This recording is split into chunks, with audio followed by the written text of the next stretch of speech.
বালের বেলিতে কেউ আসবে না, সাঁকাইল গঙ্গার ধারে যাবে। আজকে আমরা উলুবেড়িয়া বেলেডিতে যাবো বলে বেরিয়েছিলাম, আর যাওয়ার পথে বৃষ্টি চলে এলো, তাই আমরা এই পুকুরের পাশে দাঁড়িয়েছিলাম। এই বন্ধুগুলো আমাদের সাথে ছিল।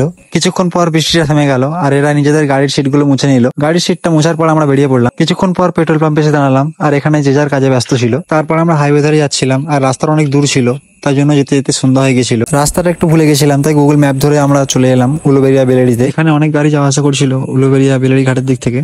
তো ভিউয়ার্স, তোমরা দেখতেই পাচ্ছ আমরা এসি বেলেডিতে, উলুবেড়িয়া বেলেডি। বালের বেলিতে কেউ আসবে না, সাঁকাইল গঙ্গার ধারে যাবে।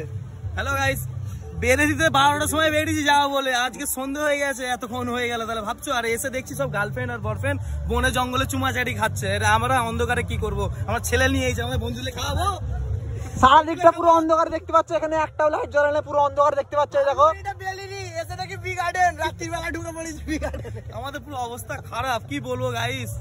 যারা যারা আসার চেষ্টা করছো একদম ভুলেও আসবে না, মন দিয়ে পুরো ডিলিট করে দিন। একদম বেকার এলাকা, যে বলেছিল মিনি ব্লগ মিনি দিঘা হ্যান ত্যান ম্যান, একদম বেকার। দিঘা কিচ্ছু না, পায়খানা মেতররাই কেন আছে। ঠিক আছে, তোমরা যদি চাও সাঁকাইল গঙ্গার ধারে যাবে, খুব সুন্দর এলাকা।